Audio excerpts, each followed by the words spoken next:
terrain ça là, il n'a qu'à oublier. C'est pour nous. On a acheté, on a tous des papiers. C'est parce que je ne sais pas lire et écrire, je ne sais pas, je ne peux pas rentrer dans la profondeur.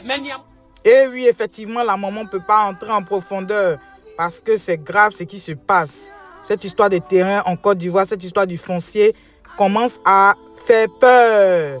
Commence à faire peur, les amis. Vous allez voir 2 vidéos qui vont vous fendre le cœur. Mais ce qui est sûr, on reste soudés, on continue de mobiliser. On espère que ces personnes-là vont avoir gain de cause. Voilà, je vous laisse regarder 2 vidéos. Ça fait pitié, mais ce n'est pas encore la fin. Regardez les amis, à tout à l'heure. Et ça se passe en Côte d'Ivoire.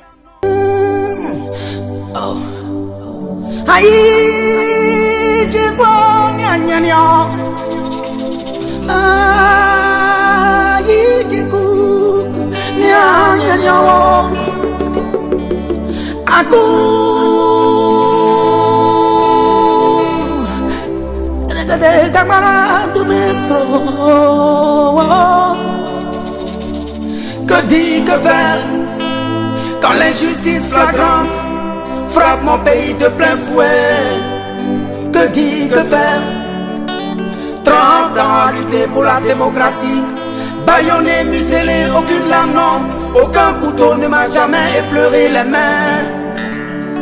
Que dit, que faire quand j'ai tout sacrifié? Moi, présentement, où je suis arrêté ici, là, je ne sais pas écrire, je ne sais pas lire, je ne sais rien faire. J'ai vendu Kabakourou jusqu'à quand j'ai acheté mon terrain. Et quand j'ai acheté mon terrain en 2003, tellement que ma fille était contente, elle dit, maman, tu as vendu Kabakourou, tu as acheté le terrain? Je dis oui. Maman, je vais aller regarder le terrain. En venant, moi et ma fille, on a fait accident sur moto. Ma fille est décédée dans ça. Et aujourd'hui, Ahmed Boua se lève. Il dit, va prendre ce terrain-là. Et s'il prend, ma fille qui est morte, son âme serait comment? Et mon âge là, je fais quoi encore pour trouver un autre terrain? Je n'ai rien à te dire, monsieur le président. Les chefs de construction, mon français là, prenez ça comme ça, je ne sais pas écrire. Mais je m'adresse à vous, pardonnez. Dis à Ahmed Boua que nous aussi, on veut dormir dans les maisons aussi. Nous ne sommes pas des choses qu'on doit toujours rester au dehors. On veut aussi dormir dans la maison. Qui nous pardonne. Terrain ça là, il n'a qu'à oublier. C'est pour nous. On a acheté, on a tous des papiers. C'est parce que je ne sais pas lire et écrire, je ne sais pas, je ne peux pas rentrer dans la profondeur. Mais néanmoins, ce que je suis en train de dire là, vous comprenez, monsieur. Ayez pitié de nous. Monsieur, bonjour. On vous a vu en droit de manifester. On ne sait pas ce qui se passe. Vous allez expliquer quand même. Allons-y. Bonjour, monsieur. Je suis monsieur Mété Lassana, responsable des acquéreurs du lotissement à Chokwa, V2, Malbert, Agoussi. Depuis les années 2000, nous avons acquis nos terrains à l'issue d'une enquête incommodo. Et par la suite, nous avons eu des lettres d'attribution signées des différents sous-préfets d'Anyama. Et fut notre grande surprise, en 2015, le sieur Ahmed Boua se présente à nous par l'entremise d'une enquête incommodo et incommodo. Vous avez parlé de qui? Touré Ahmed Boua, du groupe Sofia, se présente à nous à l'effet de faire une enquête incommodo sur nos parcelles. Et il y a eu 3 enquêtes et il a été débouté sur toutes les 3 enquêtes. À notre grande surprise, le 3 janvier 2017, il se présente avec un ACD signé du ministre Mamadou Sanogo. Et il dit qu'il revendique une parcelle de 545 hectares sur des terrains déjà lotis, sur des terrains déjà qui bénéficient de titres fonciers, sur des espaces qui bénéficient des ACP, sur des terrains qui bénéficient de l'aide d'attribution signée des différents sous-préfets d'Anyama. C'est par cette occasion que nous disons non, parce que nous sommes dans la légalité, nous avons acquis nos terrains de façon légale et nous ne pouvons pas accepter cette expropriation. Nous ne pouvons pas accepter l'expropriation parce que nous sommes dans la vérité. Ahmed Boua a cédé notre terrain au fonds de prévoyance militaire. Parce que c'est le fonds de prévoyance militaire aujourd'hui qui porte l'ACD de tous ces lots-là, sans même connaître un seul propriétaire terrien, sans même chercher à lever, à annuler même la lettre d'attribution que nous détenons. Je précise que notre lettre d'attribution est toujours d'actualité et elle n'a jamais fait l'objet d'une quelconque annulation. Et le fonds de prévoyance militaire nous a approché à plusieurs reprises, nous demandant qu'ils veulent nous délocaliser en vue d'installer des Chinois sur notre parcelle. En vue d'installer des Chinois sur notre parcelle. Et nous on a dit non, nous sommes des Ivoiriens.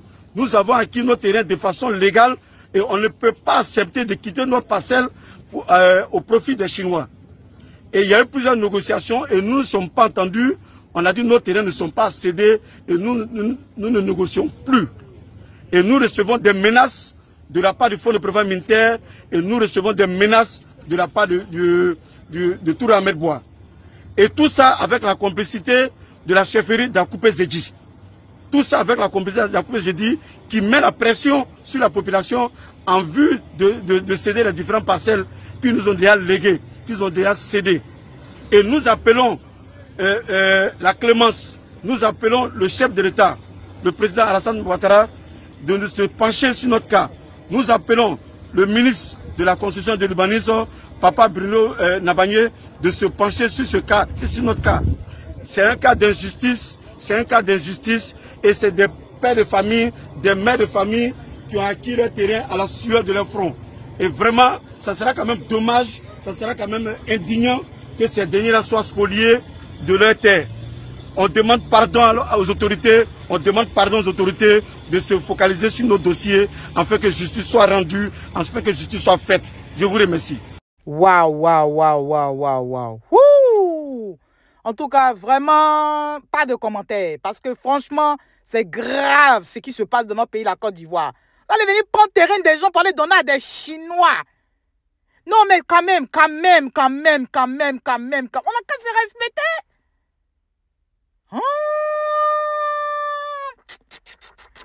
Ah, en tout cas, Dieu merci. On dit merci aux Américains parce qu'au moins, grâce à eux, au moins, il y a les réseaux sociaux. Parce qu'au moins, là, si on dépendait de la RTI, là, on n'allait jamais avoir cette information-là. Vous voyez, non? Donc, Dieu merci, il y a les réseaux sociaux. Donc, les amis, partagez massivement.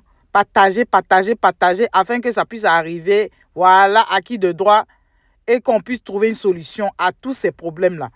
Parce que comme vous le savez, il y a beaucoup de gens qui ont ce genre de problèmes mais qui ne viennent pas parler, Ils se disent, ah, mon Dieu, j'ai peur, il a fait comment, il a peur. Mais maintenant, vous voyez, les gens sont obligés de se mettre en groupe pour venir parler parce que c'est trop, c'est trop. Comment tu vas être toi-même dans ton propre pays, tu vas être traité comme ça? Ouais, les amis, affaire à suivre. Partagez massivement cette vidéo-là, Affaire à suivre. Bye bye.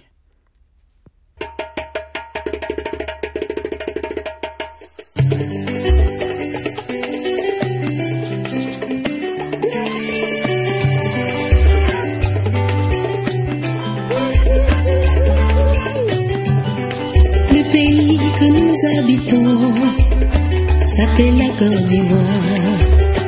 Et ses habitants sont des Ivoiriens. Nous sommes des enfants ivoiriens, Mambo, Oléléa, Mambo, Oléléa, Mambo, Oléléa, enfants ivoiriens.